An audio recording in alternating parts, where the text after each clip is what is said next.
Well, ladies and gentlemen, welcome. This is Rocky Dhir coming to you from Texas Bar TV. It is 2017, already 2017. Can you believe it? Halfway through. It is. It's June 22nd, the first day of the State Bar annual meetings. Sitting with me, we've got Samantha Martinez. Samantha is actually one of our speakers on the Adaptable Lawyer track this year. So what have you found to be the biggest challenge in that transition from big firm to kind of smaller firm and now completely by yourself? Has there been one thing maybe that? Yeah, so the administrative piece of it, that's probably obvious. And I think it depends on your personality as an attorney. I love the business side of things. I love to be looking at financial reports and checking where I am on receivables and things like that. Lots of lawyers don't like that. So I enjoy it, but even for those of us who enjoy it, the hardest thing is just how much time it takes. How much time it takes to run a business well, whether it's a law firm or anything else, just to keep it running right.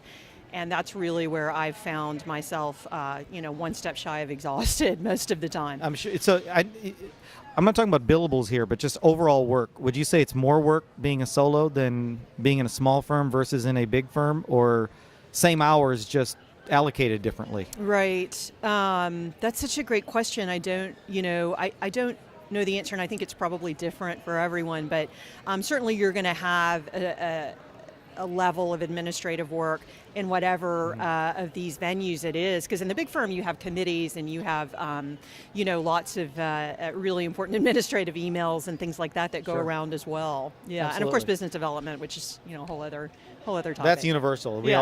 all got to do some of that. We all have to do that, right? So I know you do employment law. One of the things I keep seeing on my LinkedIn feed. I mean, this is over the last maybe month or so. Mm-hmm. I've seen a lot of articles about the gender pay gap.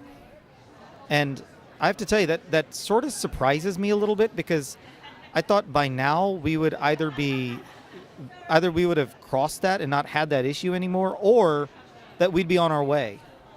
And just the number of articles and the number of comments I see on it leads me to think that we're nowhere near solving that problem.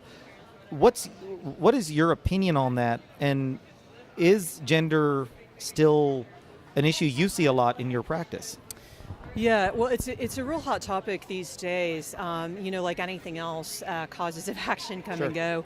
There is still a gender pay gap. It's not what it used to be, but it's still there. And there is certainly more interest in these types of claims because the way that you prove an Equal Pay Act claim, which is a separate law from Title VII of the Civil Rights Act, which also provides protection for gender discrimination, is different, and the defenses are not the same. So someone can unintentionally discriminate under the Equal Pay Act and be liable, versus in regular gender discrimination, Title VII type claims, intent is everything. Well, under an Equal Pay Act claim, intent is not everything. You really look at the job duties between a woman and a man doing equal work in an equal context, and then say, is there a business-related reason for this?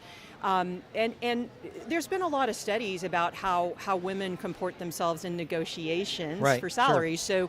So, a lot of times it's that a woman and a man come and they, let's say they are both salespeople, they're hired at different times, they may have slightly different levels of experience, but the man is, for whatever reason, more socialized or who knows. I mean, it's an interesting question, may negotiate for the pay increase or a higher starting salary that a woman's not going to ask for. And there's also been studies showing that women who negotiate are actually looked upon unfavorably. I've seen those articles. Guys, if you haven't already, if you're looking at transitioning out of a big firm into a smaller firm, or if you're interested in this issue of the Equal Pay Act, Samantha's a great resource.